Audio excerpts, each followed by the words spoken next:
Tu es honoré, Yahweh, Saint-Esprit. Tu es honoré, Jésus le Messie. Jésus le Messie, tu es honoré, Jésus le Messie.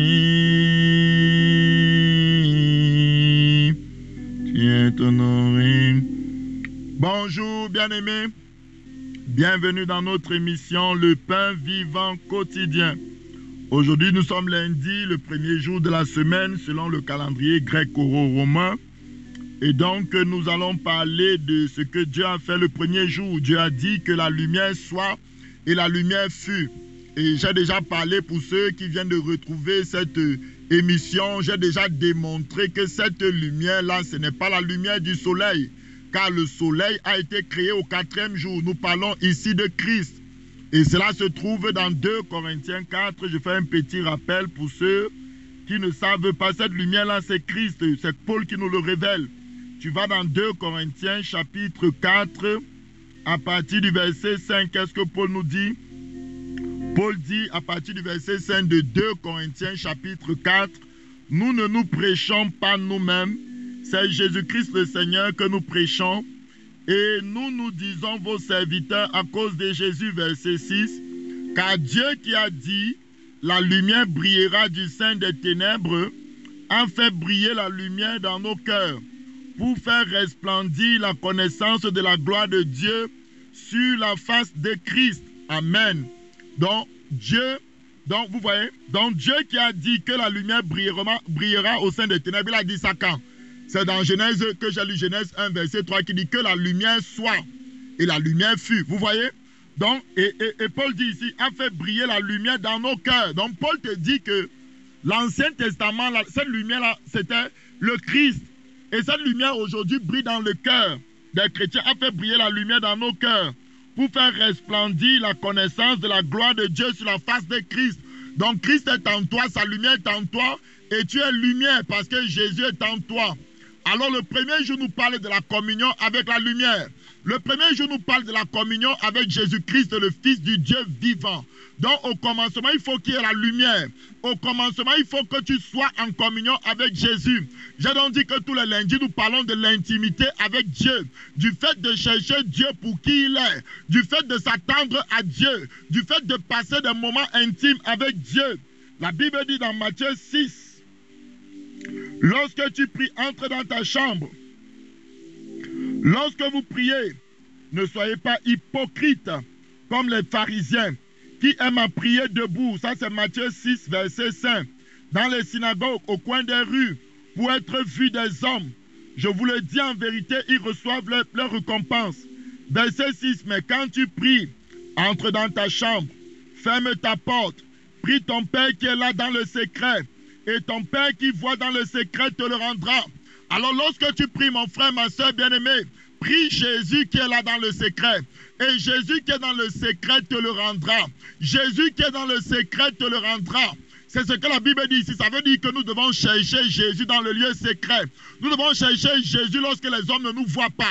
Nous devons chercher Jésus tôt le matin lorsque nous réveillons. Nous devons aller vers le Seigneur. Nous devons chercher Jésus pour qui il est.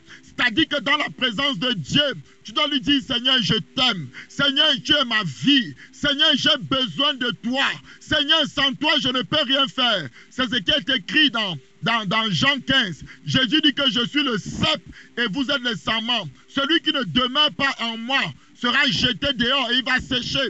Donc tu peux aller à l'église matin, midi, soir, mais tu n'as pas d'intimité avec Dieu. Tu peux te connecter matin, midi, soir, mais sur Zoom pour prier avec nous, mais tu n'as pas d'intimité avec Dieu. Ce que Dieu veut, c'est un cœur qui le cherche. Ce que Dieu veut, c'est un cœur qui reconnaît, qui a une intimité, qui prend du temps avec Jésus. Voilà pourquoi chaque lundi nous crions, il faut que nous ayons à la rencontre de l'époux. Il était minuit, les vierges sages étaient endormies, les vierges folles étaient endormies, mais une voix a crié au milieu de ce désordre. Et cette voix a dit, allez à la rencontre de l'époux. Et cette voix a dit, allez à la rencontre de l'époux. Dans le nom précieux de Jésus de Nazareth, Oh Seigneur, mon Dieu, mon roi, je te bénis, je te célèbre, je t'exalte dans le nom de Jésus de Nazareth, car tu es le Dieu tout-puissant, tu es le Dieu vivant, tu es le Dieu glorieux, tu es le Dieu magnifique. Alors mon frère, ma soeur, tu dois vouloir connaître les choses sur le Seigneur. On va aller dans Exode 34, et c'est par là qu'on va finir verset 6. On va voir les caractéristiques du Seigneur, parce que quand tu t'intéresses à quelqu'un, tu veux connaître son caractère, tu veux connaître comment il est. Mon frère, allez à Jésus, Jésus est mort pour vous. L'apôtre Pierre dit que ce n'est pas par de l'or ni de l'argent, mais c'est par le sang précieux de Jésus. Mon frère aime Jésus. Mon frère cherche Jésus de tout ton cœur. La Bible dit chercher l'Éternel pendant qu'il se trouve encore. Viendra un temps où il sera très difficile de chercher Jésus. Viendra un temps où il sera très difficile de pouvoir parler de Jésus parce que ce monde va à la dérive. Alors place-toi dans Exode 34, verset 6. Et l'Éternel passa devant lui, devant Moïse, et s'écria, l'Éternel, l'Éternel, Dieu miséricordieux et compatissant, lent à la colère, riche en bonté et en fidélité, le Dieu miséricordieux et compatissant, qui est lent à la colère, riche en bonté et en fidélité. Voilà les caractéristiques du Seigneur Jésus.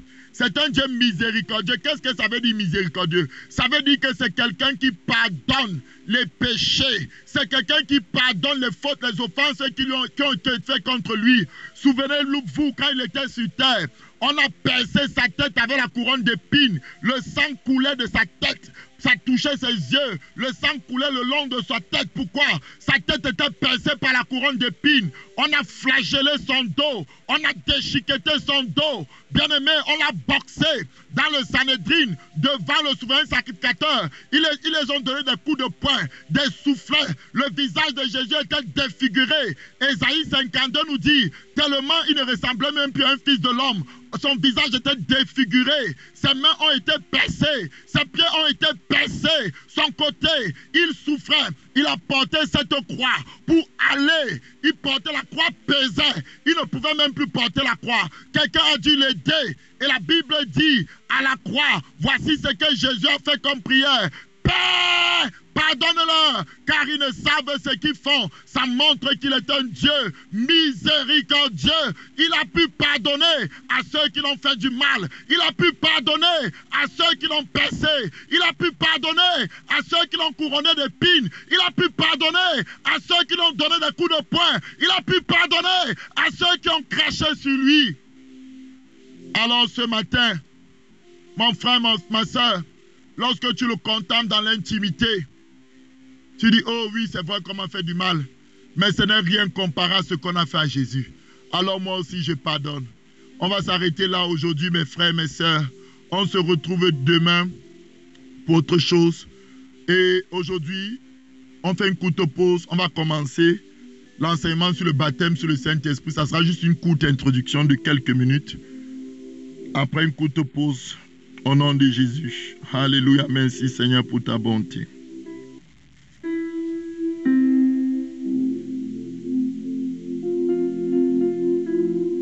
Gloire à Jésus. Merci Seigneur mon Dieu, mon roi. Alors nous parlons du baptême du Saint-Esprit, c'est l'introduction. Alors Jésus est mort, Jésus a été crucifié, il a été enseveli. Et le troisième jour, il est ressuscité d'entre les morts. Et maintenant, il apparaît à ses disciples vivants. Et il est dit clairement que attendez dans la ville. Donc, on se trouve dans Acte 1 à partir du... Alléluia, Acte 1 à partir même du verset 2. Écoutez bien ce qui se passe. Je peux me lire à partir du verset 1. Théophile, j'ai parlé dans mon premier livre, en parlant du livre de Luc, de tout ce que Jésus a commencé de faire et d'enseigner dès le commencement, jusqu'au jour où il fut enlevé au ciel, après avoir donné ses ordres par le Saint-Esprit. Donc, après avoir donné ses ordres par le Saint-Esprit aux apôtres qu'il avait choisis. Tu vois, donc Jésus donnera toujours les ordres par le Saint-Esprit. Pourquoi faut-il être baptisé du Saint-Esprit, mon frère? Parce que Jésus donne ses ordres par le Saint-Esprit. Jésus a tout fait par le Saint-Esprit. Souvenez-vous, après son baptême d'eau, le ciel s'est ouvert et le Saint-Esprit est descendu sur lui sous la forme d'une colombe. Ça ne veut pas dire que le Saint-Esprit est une colombe, c'est juste une forme que le Saint-Esprit a pris pour qu'on sache qu'il descendait. Alléluia. Donc il est descendu sur Jésus. Et depuis ce temps, la Bible me dit que Jésus a été poussé dans le désert par l'Esprit pour être tenté par le diable. Donc le Saint-Esprit a commencé à conduire Jésus. Partout où Jésus allait, tout ce que Jésus faisait, c'était sous l'inspiration, sous la conduite du Saint-Esprit. Est-ce que tu me comprends? Et même quand Jésus ressuscite, il revêtit le corps glorieux maintenant. Il n'est plus limité à un endroit. Il peut être à tous les endroits en même temps. Il est omniprésent. Il est d'une autre dimension, d'une autre catégorie. Mais bien aimé, la Bible me dit au verset 3 qu'il continue, malgré qu'il est ressuscité, il continue à donner ses ordres par le Saint-Esprit. Il continue à travailler par le Saint-Esprit. Ça veut dire que le Saint-Esprit, c'est pour ça que Jésus a dit, je vous donnerai, le Saint-Esprit sera avec vous éternellement. L'Esprit de vérité que le monde ne peut recevoir. Le Saint-Esprit que tu vas recevoir pendant cette série-ci, ce n'est pas pour un moment, ce n'est pas pour une durée, c'est pour l'éternité, mon frère. Même quand tu quitteras la terre, le Saint-Esprit sera toujours avec toi. L'Esprit de vérité, l'Esprit de l'avocat céleste, l'Esprit du Père, l'Esprit de consolation. Écoute bien le Seigneur Jésus ici. Le verset 3 de Acte 1 nous dit, après qu'il eut souffert, verset 2, jusqu'au jour où il fut enlevé au ciel, et après avoir donné ses ordres par le Saint-Esprit aux apôtres, dont le Christ est ressuscité, continue à agir par le Saint-Esprit. Ça te montre à quel point nous devons être dépendants du Saint-Esprit. Lorsqu'il était sur terre, il dépendait du Saint-Esprit. Maintenant même qu'il est dans la gloire, maintenant même qu'il a revêtu le corps immortel, qui peut dire, est-ce que j'ai encore besoin du Saint-Esprit? Non, il continue à dépendre du Saint-Esprit. Il continue à donner ses ordres par le Saint-Esprit. Bien aimé, le Saint-Esprit n'est pas une option. Le Saint-Esprit est ta vie. Le Saint-Esprit est quelque chose que tu dois désirer de tout ton cœur. Je lis un dernier verset pour aujourd'hui, ce n'est que l'introduction. Le baptême, le mot baptême vient du mot baptizo, qui veut dire immerger. Dans le baptême du Saint-Esprit, c'est une immersion dans le Saint-Esprit. Lorsque tu acceptes Jésus comme ton Seigneur et ton Sauveur, Jésus vient dans ton cœur. Jésus entre en toi. Là, il est ton Seigneur et ton Sauveur, mais tu n'es pas encore baptisé du Saint-Esprit. Le baptême du Saint-Esprit, c'est le fait que tu es immergé dans la personne de l'Esprit. Et en ce moment-là, tu parles en d'autres langues. Il y a des dons qui vont commencer à opérer. Tu es totalement plongé, ton esprit est plongé dans la personne du Saint-Esprit. On va lire un dernier verset de Acte 1, verset 8. Écoute ce que Jésus dit à ses disciples. Mais vous recevrez une puissance, le Saint-Esprit survenant sur vous, et vous serez mes témoins à Jérusalem, dans toute la Judée, dans la Samarie, et jusqu'aux extrémités de la terre. Alors, le Saint-Esprit, quand il vient, quand tu es baptisé du Saint-Esprit, c'est une puissance. Le baptême du Saint-Esprit te donne accès à cette puissance. Le baptême du Saint-Esprit te donne accès à cette puissance. Et maintenant, la puissance de Dieu est manifestée au travers des dons spirituels qu'il placera en toi. Ça veut dire que tu peux être rempli de puissance, mais il te faut aussi la manifestation des dons pour que cette puissance puisse couler. En fait, la puissance de Dieu, tu peux voir ça comme une grosse de l'eau. De l'eau qui est raccordée chez vous là, l'eau de la grosse eau.